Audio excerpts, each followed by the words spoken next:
All right, it got quiet. I guess we're ready. Okay. Welcome, everybody, to Realizing Release, Parole, Advocacy, and the Fight for Decarceration 2024. Thank you for being here.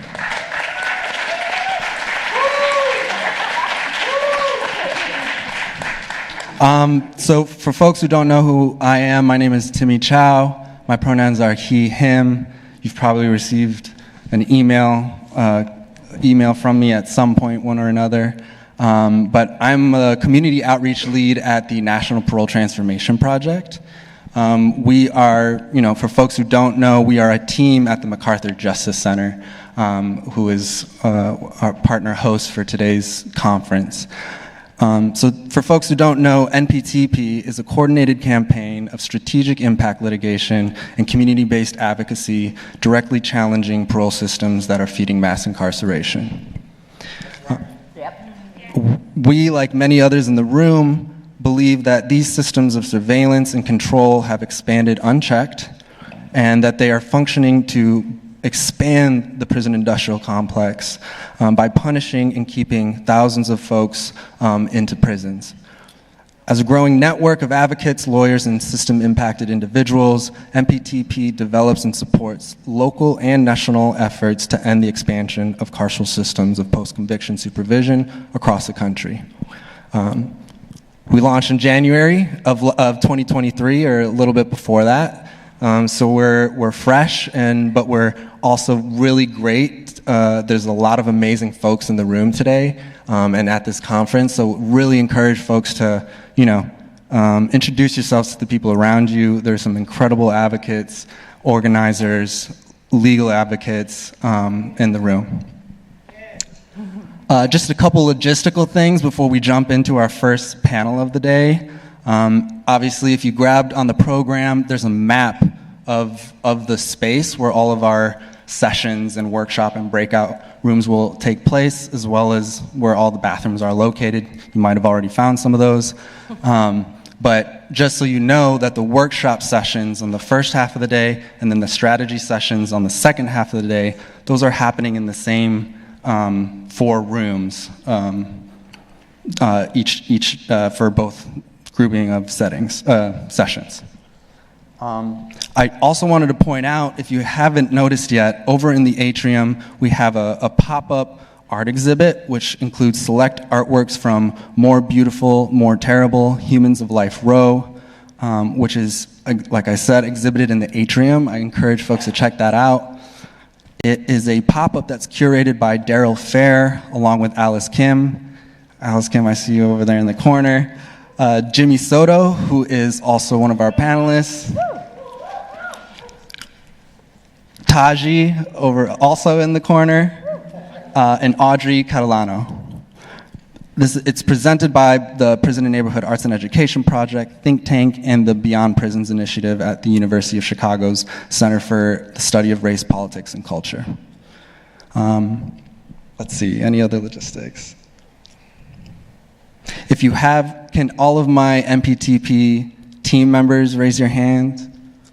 Okay, we have one, Bridget. Okay, and we have Sana and Matthew, who are both at the registration table.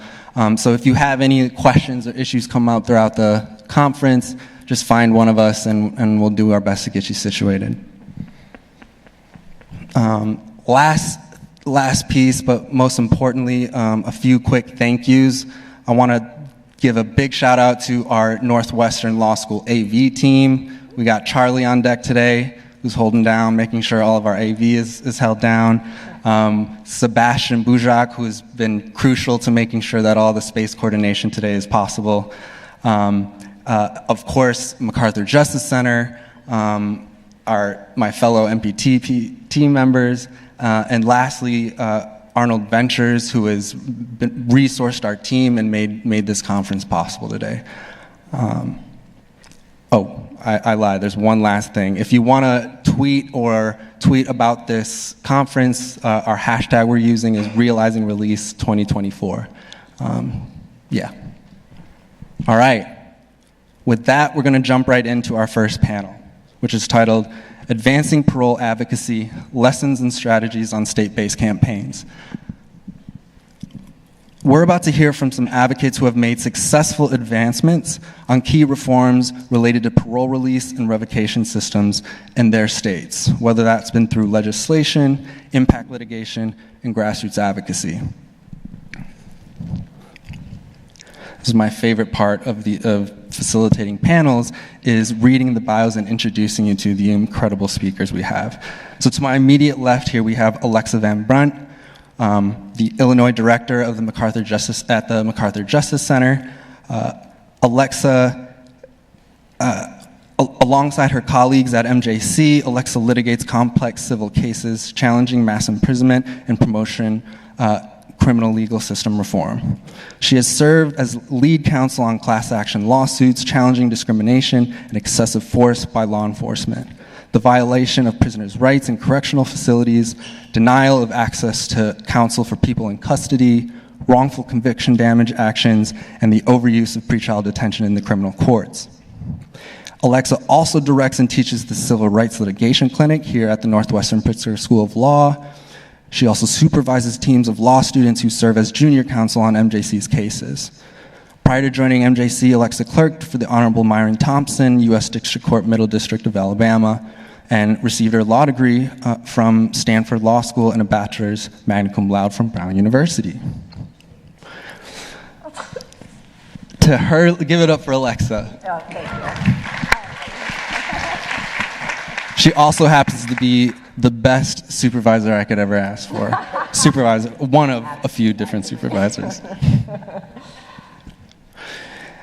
To her left is Carletha Sterling, who is coming to us from California. Carletha is the board chair at Uncommon Law and received her bachelor's degree in organizational leadership with honors from Arizona State and her master's in nonprofit leadership management. Prior to Carletha's release from prison, she designed the U-Turn Prison and Prevention Program and received an award for her work in deterring at-risk individuals from a life of crime and drugs. She designed and trained other incarcerated people to facilitate numerous self-help programs. Since her release, Carletha has received numerous certificates and awards for her work with incarcerated and formerly incarcerated individuals, from former Mayor Eric Garcetti, Supervisor Mark Ridley Thomas, and Councilman Curran D. Price Jr. Carletha is the 2016 recipient for the Uncommon Heroes Award and a graduate of Women Organizing for Justice. Her experience includes serving as an executive board member for A New Way of Life, board president for Wings for Women, administrative assistant for an award-winning attorney in Southern California, and managing campaign headquarters for a previous political candidate. Carletha is the founder of the nonprofit organization Remember Me, which is designed to educate incarcerated and formerly incarcerated individuals on the impact their crime choices have had on the community. Let's give it up for Carletha.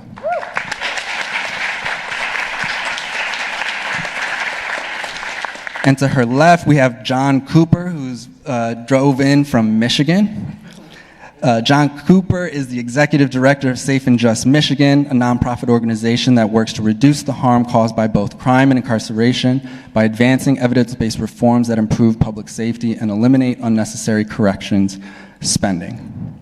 John's research and advocacy is focused on Michigan's adult criminal legal system with an emphasis on strategies to reduce Michigan's prison and jail populations, remove barriers to successful reentry, and shift resources into programs and services that promote public safety and health. During his tenure at Safe and Just Michigan, John has led several successful legislative campaigns to reform Michigan's criminal legal system, including the campaign to enact, quote, objective parole, which I love that title, that's noted, and the Michigan Clean Slate campaign. Prior to joining Safe and Just Michigan, John served as a criminal justice policy advisor to Michigan State Representative David LeGrand and spent 7 years as a litigator in Washington, D.C. office of Latham and Watkins LLP. He served as law clerk to Honorable Boyce F. Martin Jr. in the U.S. Court of Appeals for the Sixth Circuit and received his law degree from the University of Virginia after graduating with honors from Calvin College. Give it up for John. And last but certainly not least, coming in from New York, we have Anthony Dixon. Anthony is the deputy director of the Parole Preparation Project, a nonprofit organization in New York that advocates for the release of people serving life sentences in New York State prisons. For the past 3 decades, Anthony has helped secure the release of people serving long-term sentences across New York State. He's prepared people for their transitions home from prison and supported them in the months and years after their release. His critical advocacy work includes pushing key policy reforms and building strategic partnerships. As an advocate, activist, and organizer, Anthony is also a prominent national speaker on issues of long and life sentences. While in prison, Anthony developed an anti-violence program called Breaking Free from Criminal Thinking and a therapeutic anti-drug program called ASAP Life Areas. For his extraordinary efforts on behalf of marginalized groups, Anthony was issued the 2015 RISE Award by the community-minded organization, and he's also the recipient of the 2018 Freedom Fighter Award issued by Citizens Against Recidivism. He's also a National Lawyers Guild Distinguished Scholar. Whew! We got an amazing panel.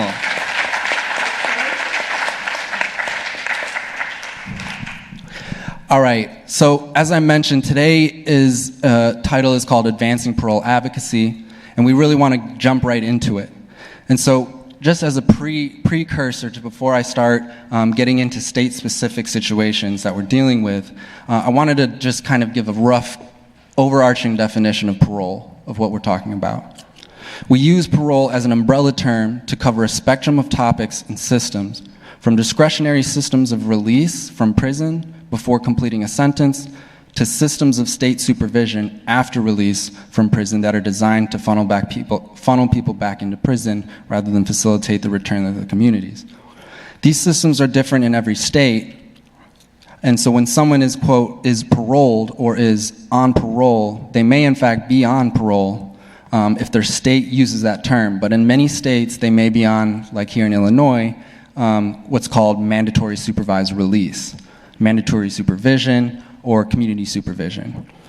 Using the single term parole as an umbrella for all these systems kind of recognizes their commonalities and unites us in the struggle to transform them, and also just gives you an idea of what we could, all the pieces of the puzzle that we're talking about throughout the conference.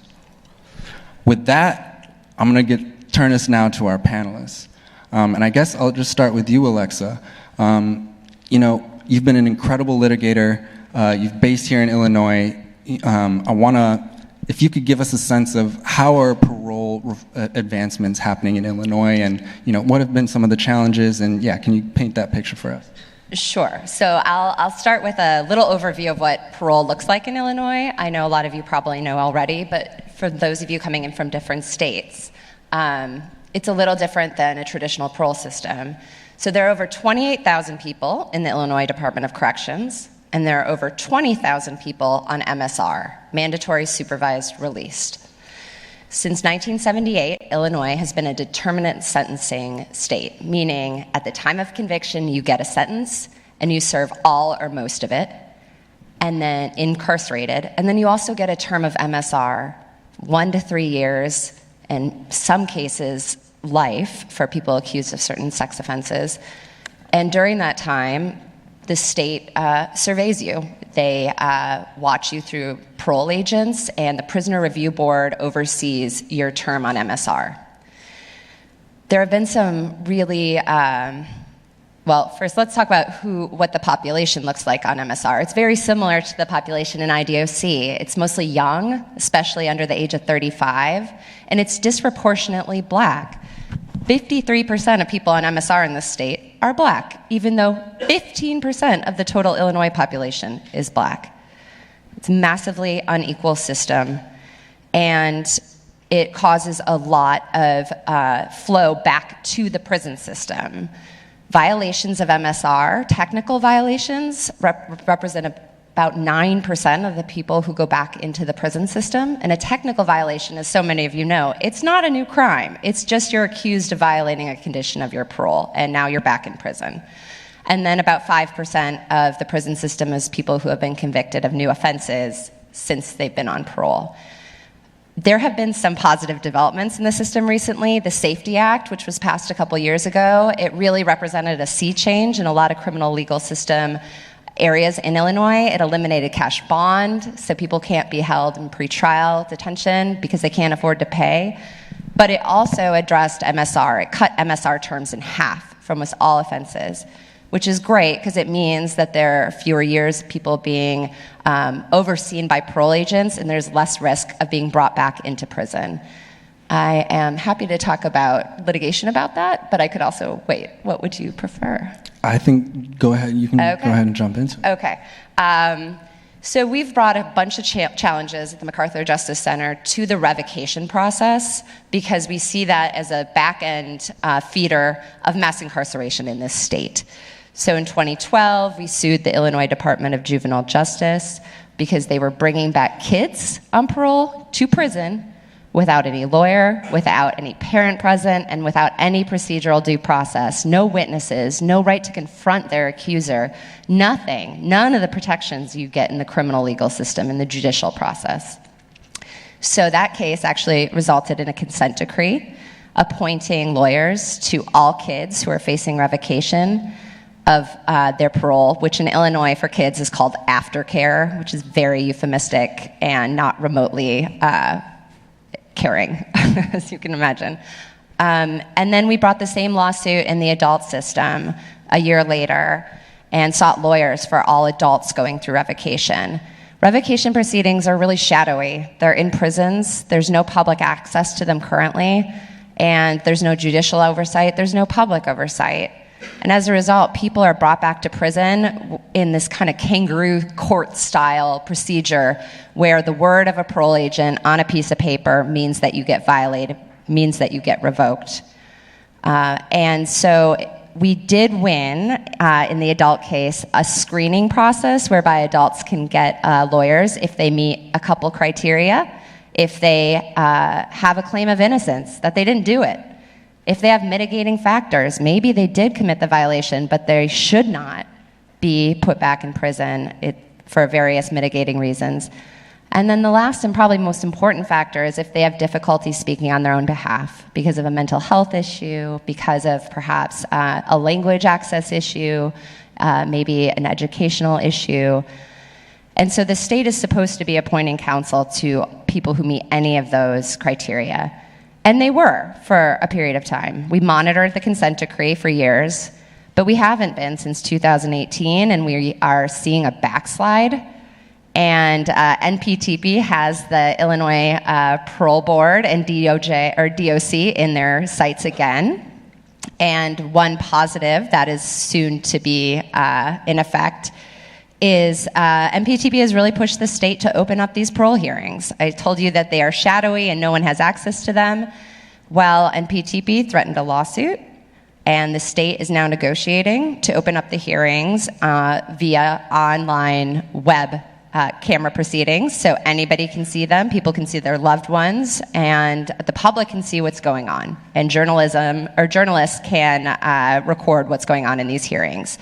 So that hasn't passed yet, but we're optimistic, and I think it'll be the first step to holding the state accountable for how much harm it causes through its parole system. Thank you, Alexa. I really appreciate you give a very comprehensive picture of what's going on in Illinois. You know, and one of the things that thoughts that's coming up based on what you also just shared is I'm thinking about how the narrative around just the narrative around recidivism and how that is very deeply intertwined with this issue of revocations and parole, and how that discourse is often the underlying assumption is that, again, puts the onus on communities that are being harmed by these different systems, right? And how we need to really flip that and point about how it's really designed to bring folks back in. So with that, I'm going to move to your left. Carlitha, I'll pitch it over to you. If you want to share more of how you come to this work, also, and kind of talk about California system. For folks who don't know, we did host a virtual parole teach-in that focused on California's parole system and some of the key challenges there, which you can access on our website to get a more comprehensive breakdown of that. But from your vantage point and experience, Carlito, what have been some of the key challenges or characteristics that you want to? Okay, testing. Okay. Thank you for having me, first of all, and I appreciate everyone on this panel, because I am one of those ones that they fought for or are fighting for. I served 32 years in prison, first term, never having an arrest record before, and I always look at the prison system jokingly to get myself through it as a Roach Motel. You check in and you can't check out. But yes, so I served 32 years, and so I'm directly impacted by the parole system. Pretty much what Alexa said is the same thing going on in California. The parole system. Give you an example. I appeared before the Board of Parole hearing 18 times. During that time, actually I got found suitable on the 18th time, but during that time, I simply asked the question, what is it that you want me to do so that when I appear before you again, I will be found suitable for parole? I had done matter of fact, I had done so much, they told me that my program was up to me. So when I went back and I asked, can you tell me specifically what you want me to do so that I would, be found suitable for parole? The response was, nothing, we just want you to do more time. Okay, so not only is it dehumanizing because they talk to you so bad. I recall one of the hearings, they pushed a box of clinics towards me and say, you'll need that. And I wanted to say, no, you're gonna need it. Because I'm no longer intimidated by the Board of Parole hearing that, years ago I was so intimidated by them because they were the ones that had the key or the answer to say, let her out or keep her in. But as I got older, it's like, hey, you wanna keep me in and I wanna get out? Let the fight begin. And so I was no longer intimidated by them. And uncommon law, which is the board, I'm the board executive chair. I'm now Keith's boss, who got me out of prison. And so uncommon law does extensive work in representing those who are unable to pay for good representation before the Board of Parole hearings. So that's what they do, and you can read more about uncommon law, the legislative work that they do at the website at uncommonlaw.org. I don't want to hold you here and list all those things, but it's such a challenge because once you get paroled, my dream was to become a college graduate. My parents couldn't afford it. So I said, whenever I get out of here, I'm going to college. And that's what I did, and graduated with honors at Arizona State University. Something that they said that we could never do. So when you get out, they're, like they say they have resources, there's no resources. I ended up with $200,000 student loans, and thank God they forgave it in the end. But I had for years a $200,000 student loan just to get an education, so there was no resources. They let you out, and it's almost like, matter of fact, I was out for 3 days. The parole, what is it? I try to forget them all. The probation department, because I had parole for 3 years, didn't even know I was out. Did not know I was out. And so as a result of it, they don't have the money to provide the resources that we need to transition back into society. So then we become a burden to society. because they don't have anything to help us. If you don't foot it for yourself, be determined, put that foot forward and keep going, you're probably going to end up back in the system, which is exactly what they want. You know, I know the government departments, parole and CDR work together. I recall the officers telling us, oh, don't worry about the pink slips that they said they're going to give us. This was in, I think,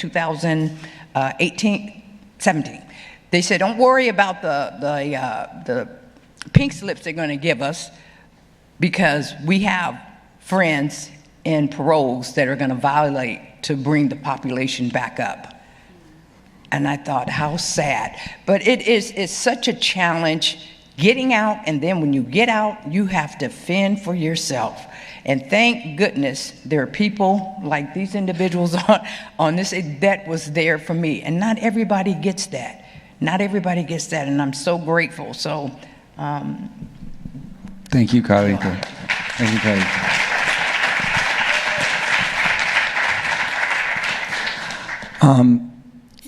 One piece of that also harks back to that the dialogue that you had in our initial teach-in, that I think what you share really points out and dispels is a lot of folks think of the California system as one of the most progressive state systems, and I think I'll maybe come back to that piece. Yeah, there's 32 prisons, and they just closed 3, and having a fit that they closed the 3. Yeah. And so I want to move now to John. If you want to go ahead and jump in, give us a sense of what's going on in Michigan. And I'm so excited that y'all are here, because y'all have, and so we can also pick apart and learn about all your policy efforts. Yeah, it's great to be here, and thanks so much for all your hard work in putting this together. I think you did a great job. So Michigan has a lot of the same problems that other places do, but there are some things that we've done better. So Michigan has parole guidelines, so it's not just unchecked discretion by the parole board. There is actually a 8 to 10 factor test. Some of the factors are not evidence-based, but some are, like age. And that's really helpful, because that gives us leverage to advocate for releases. And the existence of those parole guidelines are actually what the basis of the objective parole or presumptive parole bill that we passed a few years back was. So I was actually hired after the original presumptive parole bill was killed by a Republican Attorney General in 2016. And you can see just from a messaging standpoint, presumptive parole is something that conservatives might not like. It gives the impression that people are going to get out without earning their relief, right? So I came in, I was like, okay, how do I pivot here? So what we did is we just said, okay, this is really just about using evidence-based methods. It's about having objective parole criteria. So let's call it objective parole instead. And we made extremely cosmetic changes to the original bill and ran it as objective parole, and hired the AG's campaign manager to talk to him about it. So that's a little inside baseball for you guys. But when it comes to the politics of these issues, the optics matter an awful lot. So one thing I would just recommend is be really thoughtful about who the opposition is and how to not rile them up and get them off on a tangent about stuff that really isn't important. So that the first thing on presumptive parole was really just like changing the name. The second thing was understanding who politically was our actual enemy. And in Michigan, as in a lot of other places, the locals don't pay for the prisons. The state does. So we had real leverage on the state. The state wanted actually to release people. They wanted to, reduce costs in corrections. They wanted to release people that obviously were not a danger to society anymore. And it was the local prosecutors and the Prosecutors Association that was standing in the way of that. They were always our toughest opposition. They bring law enforcement in as well, but quietly, DOC was supportive of objective parole, and that was really helpful with the governor's office. It was helpful with a lot of the legislature, and ultimately, that gave us the margins we needed to pass the bill. But, I know there's other places where DOC is a problem and parole boards are filled with cops, and I don't recommend that. Thankfully, that is not the case. That's not the case in Michigan. We have a couple social workers on our parole board, and there's actually a very quiet effort happening right now to get a formerly incarcerated person on there. So I'm hopeful that's going to happen. But yeah, we do some stuff. It's a low bar, right? But we do some things that other states should be doing. And the rate of parole on first eligibility is about 50% annually. So you're talking about, there really is actually a presumption of parole for a lot of people. And we would like to see that be much higher. But it's better than a lot of places. Nobody's seen the parole board 18 times in Michigan, I don't think so. That's ridiculous, So we also passed a compassionate release bill that I'm happy to talk about, but I don't want to take up too much space. Yeah, we'll come back around. But I really appreciate too the piece around strategy and framing and narrative, because I think that comes back, and we're going to have a workshop on challenging, combating the tough on crime paradigm, right? And that really speaks to just strategy in our campaigns, whether it's legislative, litigation, community organizing, the importance of having that factor in, and how that makes a big difference when you're trying to build power and maneuver and leverage and push. On that note, I want to bring us to our last speaker, Mr. Anthony Dixon. If you want to start to give us a rough picture of New York, and I think what's always inspired me about both parole prep, also I know we got some really rap folks in the building, release aging prisoners, is y'all's just inspiring and thorough and disciplined commitment to community building and building community power. And so I wanted to throw that in there. Know that I would love to hear some more about that. But yeah. What would you like to? Where would you have us start in New York? Right. So no, thank you. First of all, I'm humbled to be here and to be here with so many good friends that I see in other places. And I just want to dovetail on one thing you said earlier about California. For the last 50 years, California, Florida, Texas, and New York has been in competition and have led the nation on who can be the most punitive state. California has been the alpha of those 4 states in so many areas. I remember going to a convening around 3 years ago in California, and I met one individual that was in solitary confinement for 38 years. I was horrified. I thought New York was bad. Yeah. So in New York, being that we're in that 4, not to say nobody other state, all of us are dealing with this at different degrees. In New York, 1 out of every 4 individuals have a life sentence. That's 25% of our prison population. We have swung from a general mass incarceration of just generally having people in to now focusing on the mass incarceration of people that got life sentence and elderly people. The other thing is that if you're going to get into what's happening in New York, we have a 98% denial rate with medical parole. There's also a high disparities on racial factor on who gets released at parole in New York, where black and brown people are comparatively released less, all things being equal with their white counterpart.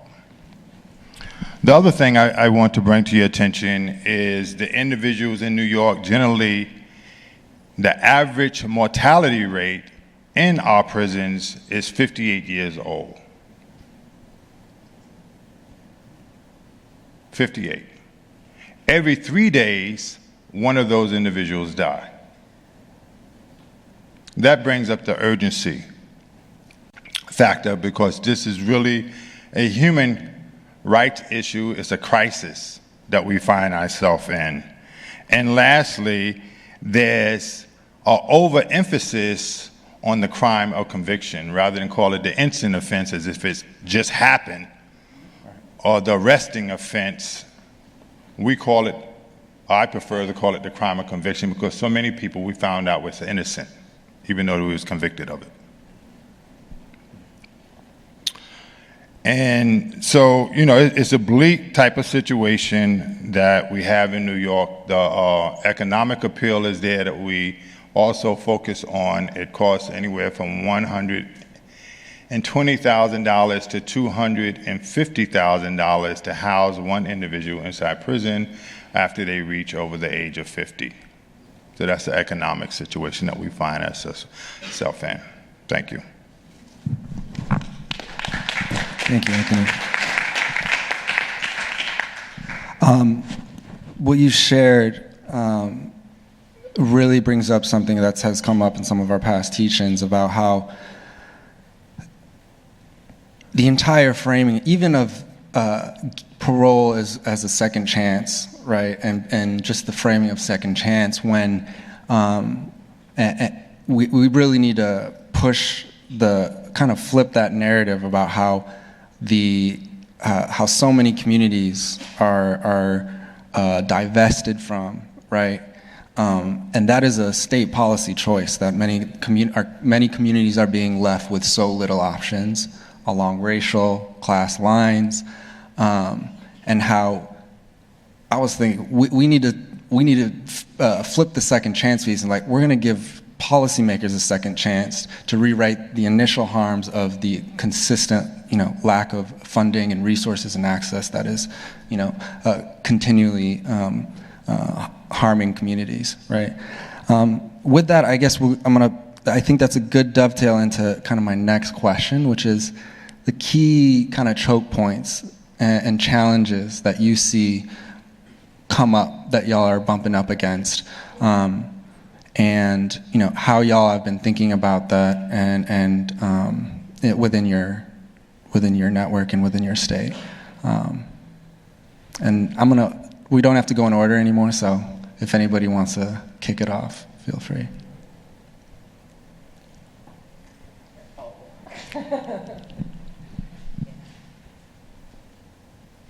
I just like John said, the panel on the board parole hearings is what they call it in California, are ex-judges, ex-officers. It'd be great if there was a social worker there. I recall one of my board hearings, I was appalled that it's already known, Mr. Baker, who was an officer, actually was on a call for a robbery, and he actually arrested the guy who robbed and killed his son. And now you're sitting here to determine if I'm suitable for parole. I have no chance. And it's just that, first of all, it has to be change where there are, I always say, normal people on that panel. And that's members of society from every group. There's no way to fight this system with someone who always already have in mind, they're hard on crime, don't want to let you out, you shouldn't have did it, whether you did it or not. So it's really difficult when you're going in this room with knowing they don't want to let me out. And their past history, because there's good cops, there's good judges, there's good people in every career, but that parole board is, as I say, a hot mess. Right, and these are often political. Yes, right? very. Political appointments, and then you're dealing with a whole set of other relationships and dynamics that play out. Yes. Right. So. Did anybody? Yeah. I'll just mention one challenge is trying to figure out who's responsible for what constitutional violations and violating the law. Is it IDOC, the prison system? Is it the parole board? I think they get away with a lot because they point the finger at each other, and it's really hard to untangle who's responsible. And so we just sue both of them. But it means that you have to really dive into what's happening in a phase-by-phase basis, the parole system. So parole agents have unfettered discretion to pull somebody back whenever they want. They can decide what conditions are put on somebody in addition to those set by the parole board, and there's just no oversight. There's no way to hold them accountable. And then the parole board, similarly, because they're hiding in these secure rooms in prisons doing the hearings, there's just no accountability for them either. Where they get held accountable is if they let out somebody who then goes on to commit another crime, which is very rare, but when it does, that's when they face backlash. They don't face any backlash for revoking somebody who shouldn't be revoked. So honestly, it's the lack of accountability, the lack of transparency, and the fact that both entities can hide behind the other that make it really hard, which is why opening up these proceedings is so important to initiating change. Go ahead, Anthony. Yeah, I was going to just say, on the composition of the parole board in New York, when I first got out there, and started this work around 11 years ago, we was confronted with a situation with predominantly the ones who led with the power on the parole board was law enforcement. And that meant that law enforcement was there at the front gate and they was also there at the back gate. And most of the people that was from law enforcement came from upstate, redneck, Trump voting individuals who use the prisons in their communities as job programs. And the people that got the parole officers appointed from law enforcement were senators that was also housed in those Trump voting communities.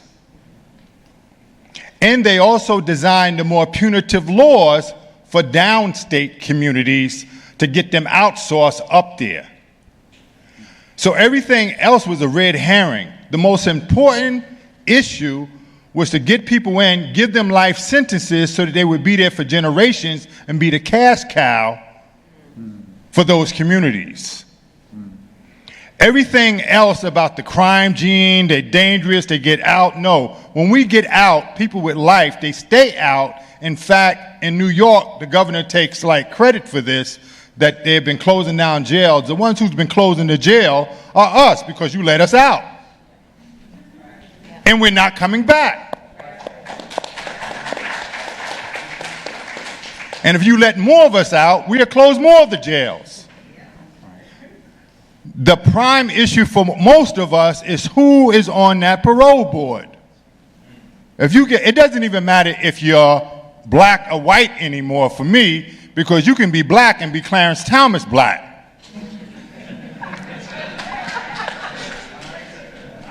And you can be white and be John Brown white, if you know who John Brown was. The worldview makes the difference. Thank you.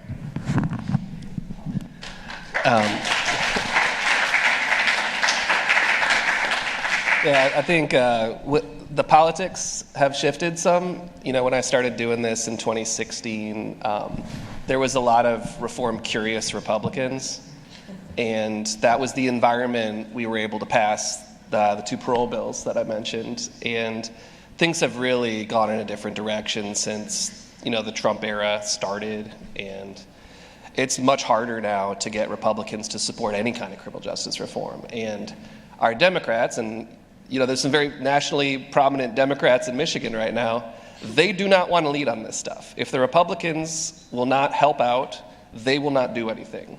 And, I've been talking to people about how Tim Walz was able to get a really great criminal justice reform package done right away this past session, and how our Democrats are blocking bills from even being introduced. They're blocking committee hearings from happening, and it's because they're scared and they don't really believe in the issues. But fundamentally, it's political concerns that are driving their refusal to work on this stuff. So, we need Republicans to not be crazy to get the Democrats to do stuff, and unfortunately, that's the world we live in right now. That brings up for me that I'll want to throw in here, and maybe I'll pitch it back to you, Anthony, for a specific follow-up question. But I think this push and pull of politics that you're referencing, John, and how the the connection to social movements and different political moments, and how different moments where the robust social movements are, there's lots of activity, political activity, and the political popular demands that are, how does that factor in when we think about the kind of advancements that are able to happen in those moments versus other moments? And so I'm curious, Anthony, also, and maybe you can speak to that, or also, I would also be curious to hear about the I think what this panel shows is an array of levers to potentially press on, right? And I think it's, ideally we are pressing on all of them at once, but the kind of movement building approach that I think is reflected in a lot of the work that I see in New York. If you wanted to maybe paint a little bit of a picture of what that looks like, and yeah. Thank you. All right, so in New York, we're basically over the last 10, 11 years, the people campaign for parole justice, that Parole Preparation Project, Release Asian People in Prison fall under, and around 8 other organizations, we've been able to come under our umbrella, and we've been able to also frame memos and get memos of support from over 100, 200 organizations throughout New York State.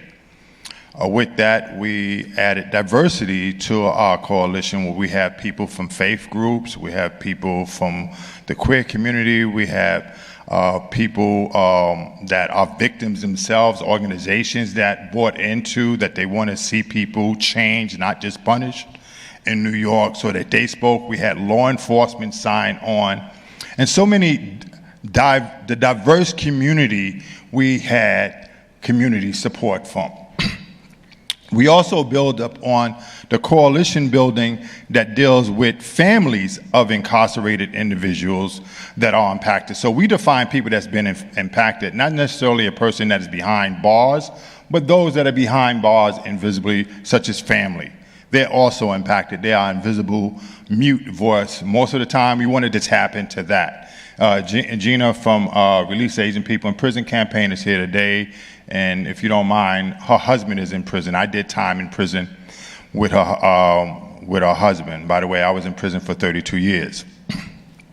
And so we have also tapped into the genius of individuals inside by having them call us and record their voice, and went to politicians in their office for that voice to be heard, right? And we also brought the family members to link in with that. Certain times we had them call us while we're in the office so that their voice will be heard. We've also went to the communities of legislators and started to make them aware of what is happening, and those that was unwilling to sponsor our bill, we are normally seen outside of their house, outside of their office at times. And we go on social media, and we get a little bit, we use a little bit of smart on how we're gonna get them and push them over. And we have an amazing group of advocates in New York, an amazing group of individuals that are always thinking how can we get this done? We've also, again, the genius of individuals that's inside of that pool there. I came up with an idea. Why don't we have palm cards to those that are unlikely to sign or don't want to sign onto our bill as a co-sponsor, go into their community and get their constituents to sign on and say, yes, I want you to represent these bills, right? And the 2 bills that I'm referring to is the Fair and Timely Bill, which essentially says that a person will be evaluated at the parole board based on who they are today, not who they was at the time of the conviction. And the other bill, the elderly parole bill, which says that a person that has been in prison for 15 or more years and is 55 or older will go before the parole board for an interview. And so that's part of our solution as far as like that. And it's a whole bunch of other stuff that we have done that I don't have time to share. Well, luckily you'll be here, and so people know who you are now and can come talk to you. Khalid, I wanted to come back to you and also loop back to the question around California as our progressive angel state, and if you had anything you wanted to share about that. Sadly to say, and I don't know if you're able or you have been able to read any of the articles about California prisons, because now there is what I would call, it's overwhelming, the sexual assaults on the inmates, the self-medication to deal with the abuse and being used as a sex toy.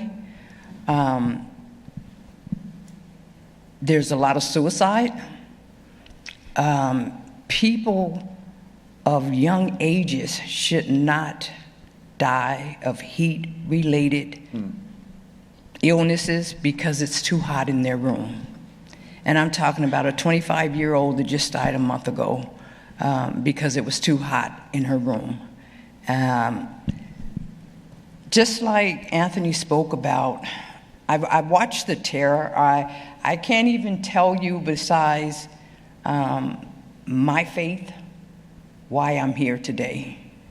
And I look back at everything that I've gone through, everything that I've seen, and one of the things you want to say is, you turn a cheek. And I always said, I'm going to turn a cheek until I can look forward and tell it all. So just like John was saying, we have the elderly law, we have the juvenile law. Like if you committed the crime at a juvenile age and you're now 40, 50 years old, they're looking at the age, like I said, at the time of the commitment. But now that's dying out. It's dying out. The age factor, they're going back to not releasing. There's a lot of groups that are advocating in California nonstop. California Coalition for Women, they're the ones actually that's doing a lot of work on the Dublin prison that they just closed, I believe, because of the sexual assaults. And it's real. It's just not in Dublin. It's in just about, we got, 3 female prisons, and it's happening in all of them. It's terrible. It's terrible. I'm glad you brought up the piece around the conditions inside the prison, because that really hits home here for a lot of us in Illinois. Just on June 19th this year, we lost a really powerful, important member of our community, Michael Broadway, who was incarcerated at Stateville Correctional Center, which is Maximum's prison out in Joliet, Illinois, who died after, as a result of the heat, the ridiculous heat, and also the faulty response by DOC staff, who he got to the point where he literally couldn't breathe. And so I think there's other members of the community here that could potentially speak more to that, and actually the effort locally here that has responded in response to that. But I think that really gets to the piece around how the conditions inside, while we're talking about parole, getting folks out, and even the lasting, conditions of supervision, that these conditions are torturous and are violent, are committing violent, systemic violence inside on folks who are inside. I think I'll pivot to my last kind of round before we open up we got a little bit of time for Q&A, is that this one's a more, if you have one or two key kind of lessons that you feel you would want to offer to this space as we're kicking off this conference and on advocacy around parole and decarceration, from your different vantage points, what would you like to share? Whoever wants to start. I'd say that what I've learned, and I realize it more every year, is that litigation is just one small tool to support a broader movement. Timmy, I'm so glad you're part of the NPTP team, because I think the only way changes to parole happen and stay in place is if there is broad movement and work by directly impacted folks and other advocacy groups that are holding that parole system accountable every day and that are doing the kind of work that Anthony was discussing. And I just think, as a lawyer, I think it's really important to be clear about the fact that litigation can't achieve very much. It can do some work, but that real reform, real change is brought about by other types of advocacy and people on the ground making sure that these systems are being held accountable and bringing light into pretty dark systems. So going forward, I'm just thrilled that all the litigation MPTP does and so many groups do are based in what people need, what directly impacted folks have worked for and asked for, and I think that's a real change in the way that lawyers are doing this kind of work now, that I've seen a lot more movement lawyering over my career, and especially in the parole context, and I think it's awesome. And I hope that does not change. Yeah. Thanks for that, Alexa. And, I will attempt at setting the record straight, because the record has been set straight to me so many times, but communities directly impacted by these issues have historically and always will be always at the forefront of any of the reforms or meaningful advancement we have on those issues. And I think that's important to keep in mind too, as we think about all the ways in which that, advocacy strategies and how we think about our roles in supporting these efforts. But anybody? Alexis mentioned advocating in legislation is vitally important, but it's so difficult when you're advocating or you submit some type of legislation and you have those who are not complying with the law. The board, there's a penal code in California which says when a person appears before the parole board at their initial hearing, they shall is a language it's not, let me think about it or let me consider it. It says shall be given a date. And it does not work. It's not being used. So again, it goes back to who's governing the governors, who's making these decisions, who's making the decision for them. It's the whole prison system has gotten so bad in California. It's far-fetched, but we have organizations out there that are now advocating to close prisons.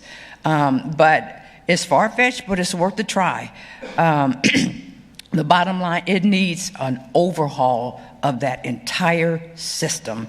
And it's so broken, I don't know what can fix it other than like we continue to advocate and submit legislation. It's a mess. It really is.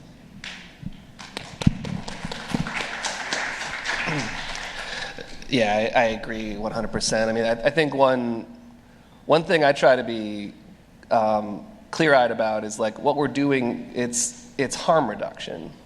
We're never going to be able to, with the law, fix these systems and make them perfect. Like, they're run by people who have their own things they do and don't want to do. So like a good example is, we passed this presumptive parole law, and DOC created a third category of, well, it already existed, but they don't just make a deny or grant decision anymore. They also have a deferral category. That is about a third of all decisions now.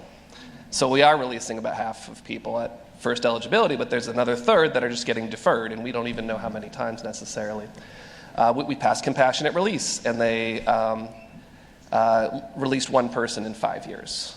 So we came back this past year and expanded it. We authorized people to be sent home, and we're hopeful that more people are going to go, but we're just trying to make the situation better. We don't have any illusions that we're fixing things, and I think just it's important to be clear-eyed about that. And for me, at least, that means I'm okay taking what I can get from the legislature and coming back again and again, because it's better than not doing anything. But I'm also not going to pat myself on the back and say I fixed this problem. Good for. So I think it's just you do this work because it needs to be done, and you need to be clear that you're not going to fix this stuff. You're going to make it better, and hopefully someone coming after you gets rid of it entirely and replaces it with something that actually works. But I think we're just we just need to be comfortable doing that and not get so frustrated with the pace of change. We just got to do what we can and keep moving. Yeah. It doesn't stop. Keep pressing. No matter what the conditions and there's are. backsliding and there's pushback. I mean, it is what it is. Thank you. I really love what John had mentioned when he changed the wording. It meant a lot. With presumptive parole to objective parole. And that's something I really embrace. So I believe that one of the key takeaways for me in this space is centering directly impacted voices. That it's not enough to affirm that without some type of orthopraxy. That our voice needs to be centered. It does not need to be controlled. Assist us, but don't manipulate us. And that it has been my experience that a lot of people in this space is in fact doing manipulation, what we call puppet masters in the nonprofits, right? And that also you should encourage directly impacted people to go back to school, get training, and provide the resources, a financial resource for that happen without financial stress, if you're really going to try to help this along. I also take note that when Democrats are in power, they make incremental change. When Republicans are in power, they make sea changes the last half a century. And so it's a matter of willpower and lack of courage. The chutzpah is missing,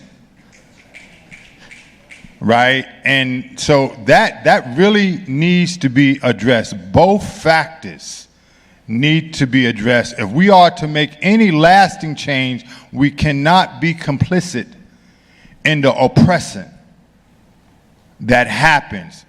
And I make the comparison with the golden rule, with people who are impacted being primary stakeholders and not just stakeholders, that our voice should be listened to. And this is the comparison.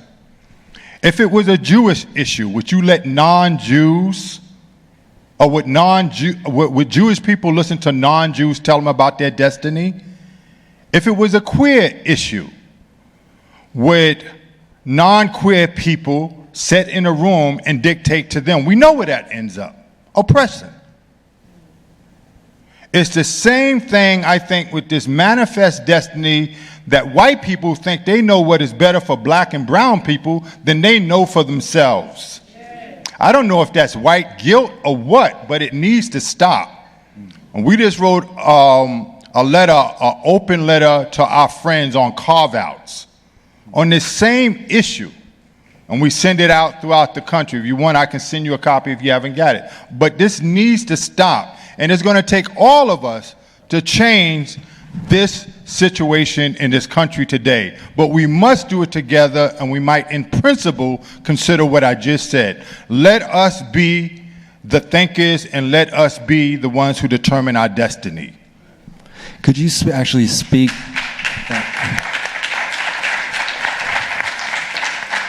Anthony, so we're going to open up, take a few questions before we close out. But Anthony, would you mind just very briefly actually saying what that carve-out piece that you mentioned? Just right. So the carve-out piece is that, like, for years now, individuals have been carving out in policies people that got long-term incarcerations and A1 felony convictions. And even some of us have become complicit in that.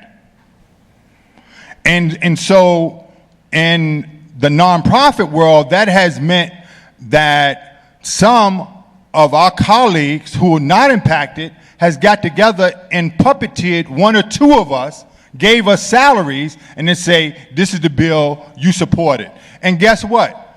We are invited to the room after the first meeting. We're not there at the first meeting because the strategy went on behind the scene. This is the type of stuff going on. The letter addresses that. That needs to stop, that puppeteering stuff, that deception, right? And so if we're going to really change mass incarceration as it is today, because it has been in flex towards, like in New York, like 80 to 70% of the people that's in New York prisons today are there for violent crimes, because they've always been left behind in every progressive bill. Hence, we're dealing with this now with the mass incarceration of elderly people and people with violent crimes. If we're going to change this, we're going to have to see this is wrong. No more carve-outs on this. And guess what? A lot of people that are receiving funding are still dealing with the old school way of dealing with it because the funding is still coming in. So this is really backed again by who's getting the salary, just like the mass incarceration is estimated inside of a lot of countries based on these job programs and these white upstate Trump voting communities. People in the nonprofit world are also getting paid. And we're not at the center of their concern then.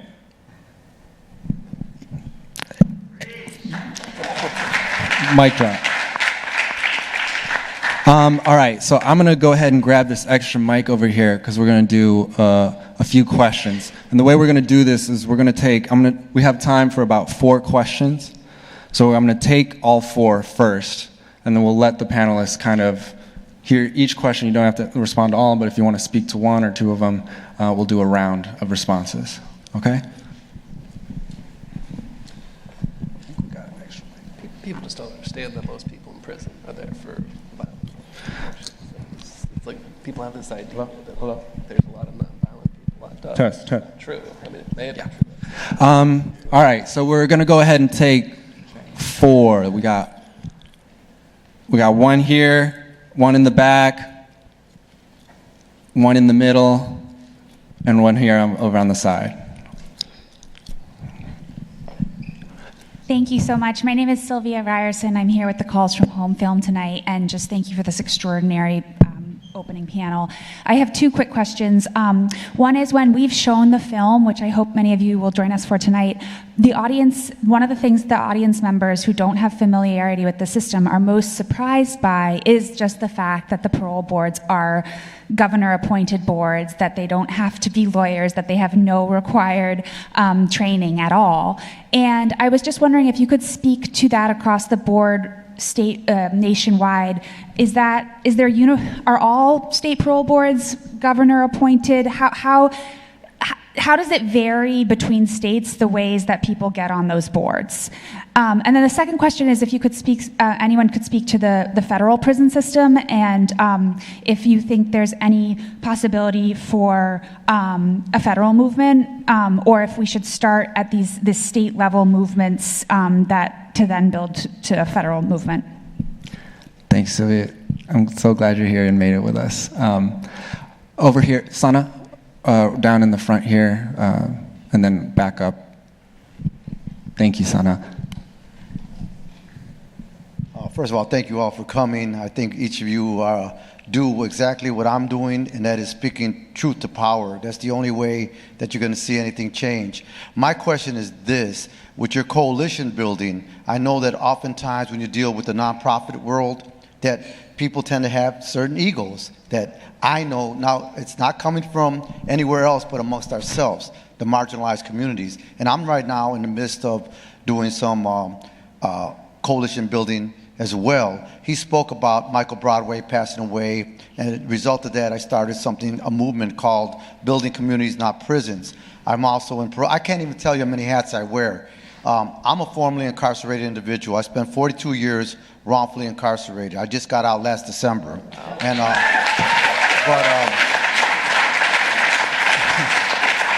coming from that space, you know, like you said, our voices have to be heard. They have to be lifted, and we are the ones that have to put the work in to get this to change, because our parole board is a mess. At one time, we had a progressive parole board. We had a woman, Lisa Daniel, who was she was the mother of a person who was killed, and she was there, and she was in favor of releasing people. We had MacArthur, a formerly incarcerated person, for a double murder on our parole board. We also had a progressive-minded psychologist, and they got rid of them all because they said they were releasing cop murderers, you know. And so we have to learn how to do counter-narratives. So my question is this: how do you do that counter-narratives to go against the oppositions, whether it's the unions or whatever the case may be, the local prosecutors? What do you do when you have to change that narrative to flip that paradigm? I'd like to know, you know, what exactly do you do? Do you go on social media or whatever the case may be? Yeah, all the way up top in the corner. And just for our panelists, a heads up. Hold up, I would like to answer his question, right? Go for it. So, just a few days ago, I was involved with this case where a woman was brought back on a post-conviction motion to have a sentence reduced based on domestic violence experiences. And the local DA did not want the individual to get a reduction. So I went through a process of being certified by the judge at that time, like a half hour, like question and answer as an expert. Once that stage was completed, the cross-examination began from the prosecutor and the defense attorney. The defense asked me some very pointed questions. The DA asked me something that I will never forget. She said, "Isn't it true that there are some people that are naturally violent?" Mind you, this woman was her first time in prison and received 25 years to life. She had 22 years already in. The reduction would have only been 3 years of her life back. And they should have never took that much because of what she experienced. Women are on the cusp of being the most oppressed people in this free land, on every level. And I was so proud to be on that when I was speaking for her, because when she found out that I was incarcerated, she looked up as if, wow, you're one of us. My statement back to her, the DA, was, this is not a crime, Gene. This is I said the evidence doesn't go that anybody's naturally this way, but when you add in the aging out phenomenon, that people grow out of crime regardless what their DNA is. So it cannot be a crime, Gene. And so we have to speak to that. You mentioned social media. Hell yes, speak on social media about it. If you get before senators, yes, but know your facts, because that's what's going to defeat them. Thank you for that. We'll take 2 questions quick and then open it up. Thank you all for your work, your strength, and your sharing here today. Anthony, my brother, sitting back here thinking, feeling so many of your statements, like the cash cow, the closing of the jails, the Clarence Thomas versus the John Brown example, and so many just shows that enslavement hasn't left. And all of us are impacted by it. It's just that some of us more than others, of course. I have a question, and also your statement about how people are impacted by primary stakeholders and how that should be. I have a question for Alexa. When you were speaking earlier about the state appointment help for people, speaking on behalf of people with mental health and maybe educational situations and whatnot, I wonder if you and other panelists can talk more about how that process actually works out, or even how successful it is. And it also reminds me of the statement, Anthony, you made earlier about recording voices and letting those voices be heard. Thank you. And we got one final question down here in the front.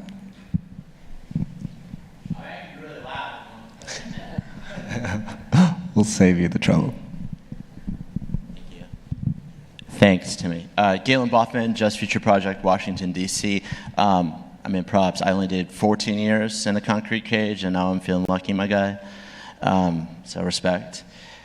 I sort of want to tie this all together because I'm a little curious. We work on like the worst abuses in the criminal legal system, ones that most of the folks on the panel today aren't even talking about.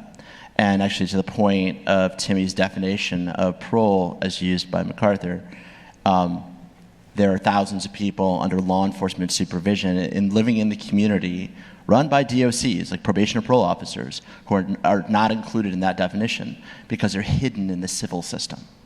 So there's this shift that's happening now to pretending that we're providing treatment to people. Alexa sort of hit on this with the juvenile population. They stole that stuff from people living on the registry.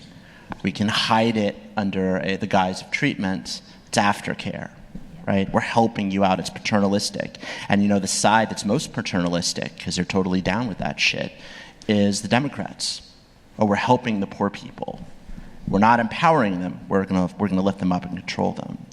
But there's this broader sort of like dynamic here that I'm really interested in people addressing. Like, what is the point of the conference? Like, what are we really talking about? Are we trying to kill this thing? John says no. Or are we trying to make a better system? I think it's a cancer. I don't think you can make a better system. And I know that the other side is not stupid, and they're gonna shift and they're gonna morph, just like any virus. They're gonna adapt to what we're doing. So if you don't cut out the cancer, we're gonna keep having generations of people who are just churned through the system, people like me who are largely thrown under the bus by the broader criminal legal system reform movement. So, thanks. Appreciate that. Yeah. Wow, these are some great questions. Thank you for that last one. And I think to your point, I think that does get at the point of this conference is to figure out how we can adapt faster than the system adapts itself to reshaping and rebranding its violence, essentially. I'm going to open it up to the panelists to pick and choose if you want to speak to each one. We had all boards governor appointed, federal movement, counter narrative, and then I'm sure you remember the last couple questions. And just for a time check, we are running a little short on time, so if you want to keep your comments as tight as possible, but also say what you got to say, we'll do one round. Anybody want to start us off? Yeah, I'm going to speak to the last one, right, real quick, because I'm getting hypertension over some of this stuff. So, in the larger context of what's happening inside of this country today is we are experiencing the last death throw of people that was raised up with Jim Crow. And we don't know how to pivot and deal with that as citizens. The Gen Z generation knows exactly what to do. It's some of us that crossed over from Jim Crow into this new system. They was never into that, so they're not infected with it. That's what's happening inside the election. This is the last death throw of that generation, and they hoping that their Messiah can get it back on track. If he just had 4 years, he said, I can do it. Just come out and vote one more time. He killed me with those people eating pets. So we are caught when I deal with like what are we trying to do? The population in prisons have changed. That means that we must change in how we're going to deal with this. The country has changed. In New York, we have the overwhelming majority in the Senate, in the Assembly, with Democrats. And they still like, what do? We can't go too fast. We got to protect our seats. 2 or 3 of you lose your seats, you're still not going to lose inside either aisle. The governor, and you're in a blue state, the attorney general is a black woman. 2 sides of the aisle, Hasty and Stewart Cousin, black people. I don't know what to do. How fast should we do this? I can't do this. Got to protect my seat. What the hell is going on? I mean, if not now, when? Now, there's some states that are not there. I can deal with it. I'm not dealing with a template that every shoe fits all. But we're going to have to figure this out real quick. Because if they ever get back in power in this swing, we're done again.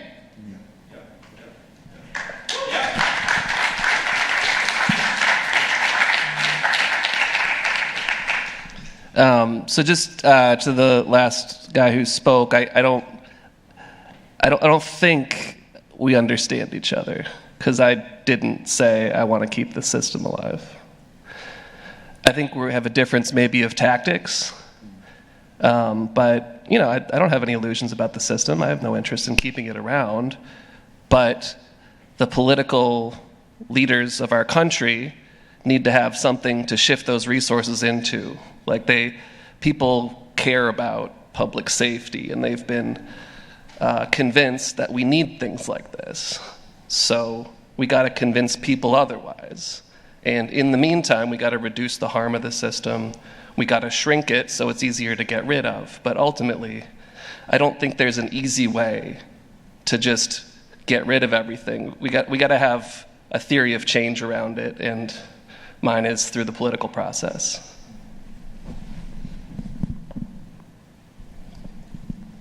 The lady who spoke on the federal movement, just want to say that that's exactly what I know in California right now. Dublin is a federal prison, and there is a huge movement. Matter of fact, they moved so big, they closed the damn prison.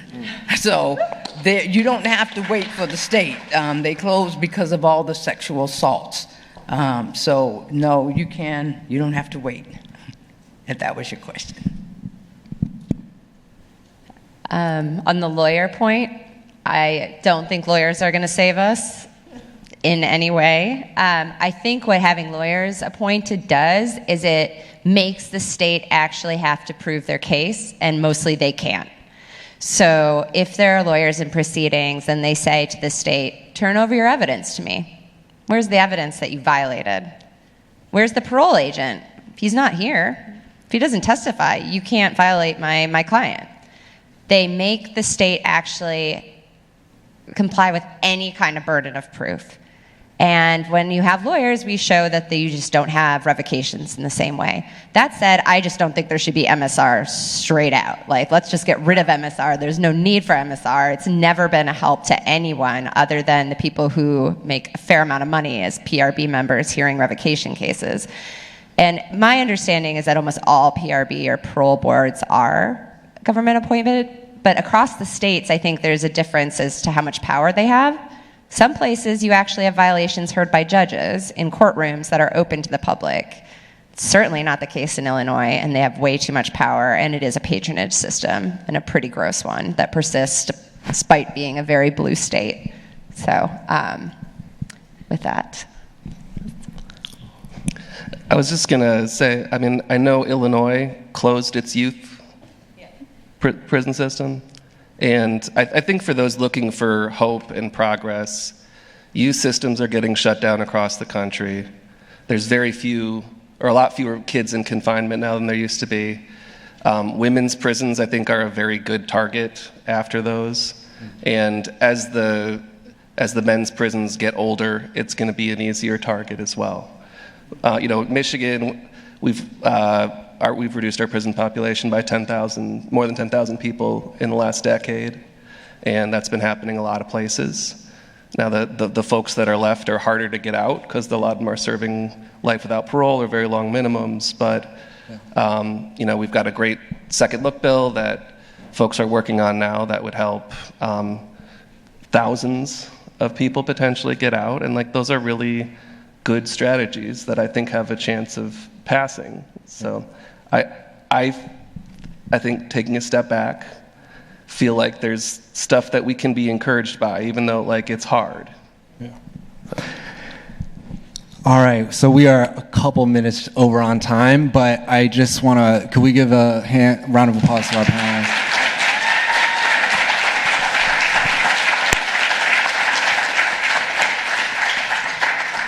I think today, honestly, I really appreciate this conversation and the dialogue, as well as the questions and responses. I think they reflect this contradiction of we know we deserve what we deserve, and we need it now. Decarceration. We need our communities free, and it's the question of how we get there, right? And what can we learn from the different strategies being employed in the meantime to sprint there as fast as we can. Real quick, before we break, just a note on the workshop sessions. I want to just point out that on the programs, they have, after each title, the room description of where that workshop is being held. One of those is actually going to be in here. So just very quickly, Information is Power, Investigating State Parole Systems. That's going to be in Rubloff 140. And all of these rooms are within this little circle building that we're in right now.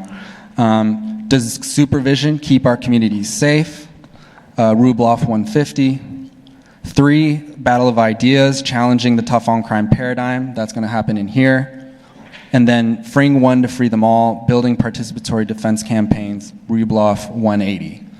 And so we're those will get started in about 5 minutes, I'll say. So if you're gonna make your way, start making your way over there now.